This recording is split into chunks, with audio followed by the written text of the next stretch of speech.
ఈరోజు ఫిబ్రవరి 23 తెలంగాణకి ఒక ప్రత్యేక దినం. అమరవీరుల స్మారక స్తూపం ఏదైతే అసెంబ్లీ ఎదురుగా ఉందో దాన్ని ఇదే రోజున శంకుస్థాపన చేయడం అనేది జరిగింది. నేటి వరకు కూడా ఈ ప్రారంభోత్సవానికి రోజుకోకున్నప్పటికీ అత్యంత బలీయమైనటువంటి కాంక్ష, తెలంగాణ కొరకు పోరాడి స్వర్గస్థులైనటువంటి అమరవీరుల యొక్క ఆత్మలు అక్కడ ఘోషిస్తుంటాయి. కాబట్టి ఆ స్మారక స్తూపానికి అంతటి విలువ ఉన్న సంగతి తెలంగాణ ప్రజలందరికీ తెలిసిందే. ఈరోజు తెలంగాణ ఏర్పడి స్వేచ్ఛగా వాయు పీల్చుకుంటున్నాం. అయినప్పటికీ అమరవీరుల స్మారక స్తూపాన్ని నెలకొల్పినటువంటి నెల్లి లక్ష్మణను సమాజం విస్మరించిందని చెప్పి బాధగా కలుగుతోంది. అయినప్పటికీ ఇది చాలా మందికి తెలియక చరిత్రకారులు దాన్ని తెరమరుగు చేయడం చేత ఈ తెలంగాణ సమాజం గుర్తించలేకపోతుందని భావిస్తున్నాం. కాబట్టి దాన్ని వెలుగులోకి తీసుకురావాలని ఒక తాపత్రయంతో ముద్రా సంక్షేమ సమితి ఈరోజు అమరవీరుల 56వ అమరవీరుల స్మారక స్తూప శంకుస్థాపన దినోత్సవాన్ని ఈరోజు మేము అక్కడ ఘనంగా నివాళులు అర్పించి నెల్లి లక్ష్మణ్ గారికి అక్కడ కార్యక్రమం చేసి ఇక్కడికి రావడం జరిగింది. ఇక్కడ మా యొక్క భావనను వెలుగుచ్చడానికి ముద్రా సంక్షేమ సమితి సభ్యులు, మా కన్వీనర్ గారు అయినటువంటి ముద్రా సంఘాల యొక్క ముద్రాజుల యొక్క శ్రేయస్సు కొరకు అనేక సంవత్సరాలుగా తను కృషి చేస్తూ ఉన్నాడు పి నారాయణ గారు. అలాగే వేదిక మీద ఉన్నటువంటి మా జనరల్ సెక్రటరీ నరసింహ గారు, వైస్ ప్రెసిడెంట్ సంజయ్ ముద్రాజ్ గారు, ట్రెజరర్ మున్నాజ్పేట్ రమేష్ గారు, యువ నాయకుడు జాన్ ముద్రాజ్ గారు, తర్వాత శ్రీనివాస్ గారు, అజయ్, గోపి, వీళ్ళందరికీ రంగి శ్రీనివాస్ గారు ఒక నిరక్షరాస్యుడు అయినప్పటికీ కూడా ముద్రాల గురించి ఆర్నిష తాపత్రయపడేది రంగి శ్రీనివాస్ గారికి వేదికపైకి ఆనందిస్తూ మొదటిసారిగా మాట్లాడాల్సిందిగా అజయ్ గారిని 2 మాటలు మాట్లాడాల్సిందిగా కోరుతాను. నమస్కారం.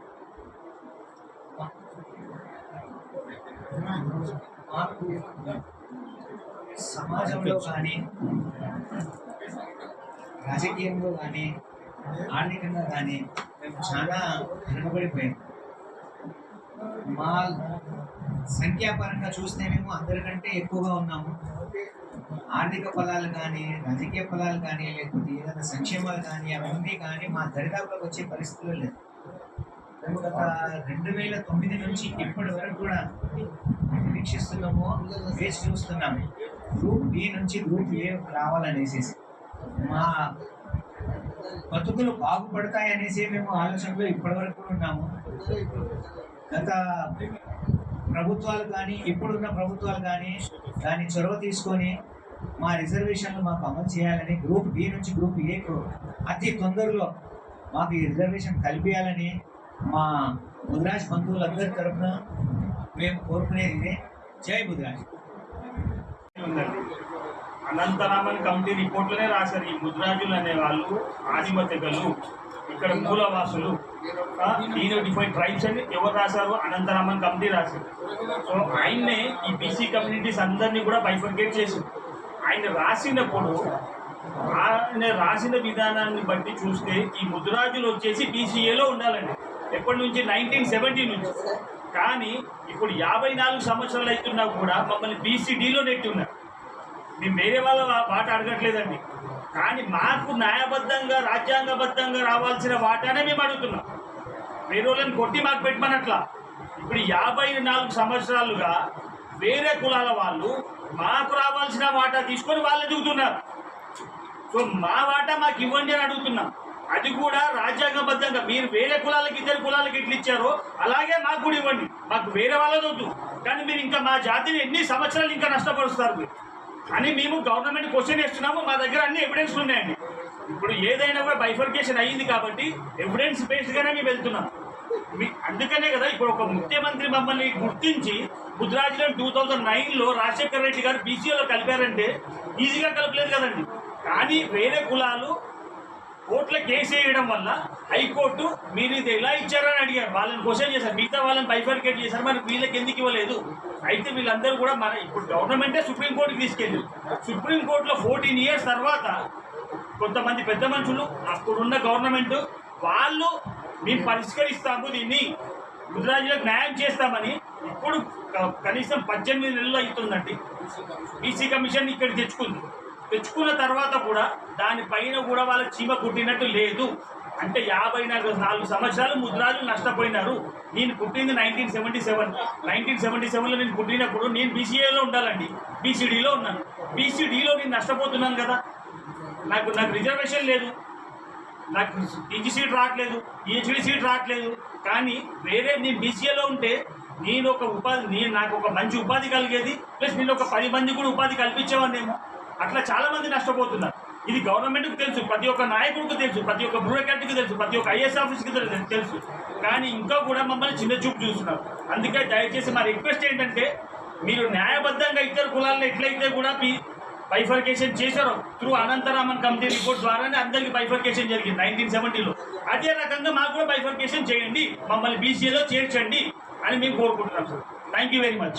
పై కులాల వాళ్ళు వీళ్ళందరూ కూడా గుర్తించి వారిని ఏ విధంగా అయితే స్మరిస్తున్నారో, మరి మన కులంలో మన కులాన్ని స్థాపించినటువంటి ఒక వ్యక్తికి ఎందుకు ప్రాధాన్యత కల్పించలేకపోతున్నారో, మన యొక్క అతి పెద్ద కులమైనటువంటి యొక్క ముద్రాజులలో ఉన్నటువంటి నాయకులకు ఆ సోయి ఎందుకు రాలేదు అనేది ఈనాడు భావితరాల్లో ఉన్నటువంటి వ్యక్తులకందరికీ కూడా ప్రశ్నించేటువంటి యొక్క అవకాశం వచ్చిందని మనవి చేస్తున్నాము.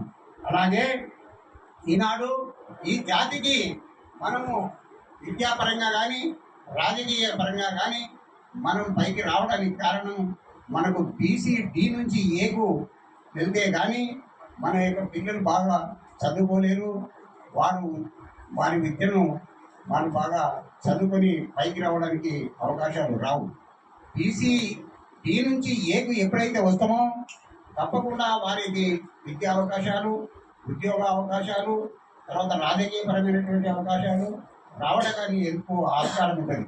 కానీ ప్రస్తుతం ఉన్న నాయకులు ఎవరు కూడా ఈనాడు 1970 అనంతరం కమిషన్లు ఏర్పాటు చేసినటువంటి యొక్క దాంట్లో కూడా ఎలాంటి సంశయం లేకుండా BC-D నుంచి ఏకు ముద్రాజులను చేరిస్తే ఎలాంటి అభ్యంతరం ఉండబోదని కమిషన్ స్పష్టం చేసినా కూడా ఆనాడు మన కృష్ణస్వామి ముదిరాజు తర్వాత మనకు 11 మంది 7 రాష్ట్ర అధ్యక్షులు అయినారు. చివరిగా కాసాని జ్ఞానేశ్వర గారు అధ్యక్షులైన తర్వాత వారి యొక్క కృషి వల్ల 2009లో మన యొక్క కీర్తిశేషులు మన వైఎస్ రాజశేఖర రెడ్డి గారి యొక్క హయాంలో మేమందరం కూడా ప్రతినిధులను అందరూ కలిసి వెళ్ళి ఆయనకు ఈ విషయాన్ని ప్రస్తుతం మంచి పుష్పటంగా మనకు జరుగుతున్నటువంటి అన్యాయాన్ని, మాకు ఈ కులానికి జరుగుతున్నటువంటి అన్యాయాన్ని వారి ముందు పెట్టి మాకు న్యాయం చేయవలసిందిగా కోరుతూ కాసాని జ్ఞానేశ్వరి వారి యొక్క కృషి వల్ల 2009లో GOMS నంబర్ 15 కూడా అప్పటికప్పుడే చేయడం జరిగింది. అయితే 15 GO దాంట్లో ఏర్పాటు చేయడంలో ఒక కమిషన్ కొన్ని రిపోర్ట్లు క్షుణ్ణంగా పరిశీలించక ఇతర కులాలకు నష్టం జరిగేటువంటి యొక్క అవకాశాన్ని మనం గుర్తించలేక మన యొక్క జనాభా ప్రాతిపదిక మీదుగా మనకు రిజర్వేషన్ ఏదైతే 24% ఇచ్చారో దాన్ని పెంచలేక ఆ యొక్క జనాభా ప్రాతిపదికంగా మనకు ఆ డీకు 7%, ఎస్టీకు 7%, అట్లా అటువంటి విధంగా జనాభాకు సంబంధం లేకుండా ఈ పర్సంటేజ్ ఇవ్వడం వల్ల మనకు చాలా నష్టం జరిగింది. కానీ అప్పుడు డి నుంచి ఏకు పోకముందు మన జనాభా ఎంత ఉండే, డి నుంచి ఏకు వచ్చిన తర్వాత మన జనాభా ఎంత ఉండే, ఆ జనాభా లెక్కల ప్రకారం కూడా వాళ్ళు దాన్ని పరిశీలించకపోయినారు. హైకోర్టులో ఆ విషయాన్ని వాళ్ళు ఇచ్చినటువంటి జడ్జిమెంట్లో ప్రస్ఫుటంగా మనకు తెలియజేసినారు. ఎందుకంటే బీసీ జనాభా డి నుండి ఏకు వచ్చిన రాకన్నా పూర్వము ఎంత ఉండే, వచ్చిన తర్వాత ఎంత అయింది దాని విషయము వాళ్ళు గ్రహించలేకపోయింది. అది వచ్చి ఉంటే ఒకవేళ ఏకు వచ్చిన తర్వాత పర్సెంటేజ్ ఏమాత్రమే మనం పెంచి ఉంటే ఆ జీవో మనకు అట్లనే స్టాండింగ్ ఉంటుండే ఆ స్టాండ్గా మనకు ఆ జీవో ఆ హైకోర్టులో వీగిపోవడానికి కారణము మన యొక్క జనాభా ప్రాతిపదికగా మనకు పర్సెంటేజ్ ఇవ్వకపోవడం అనేది ఒక దురదృష్టకరమైనటువంటి ఒక సంఘటన.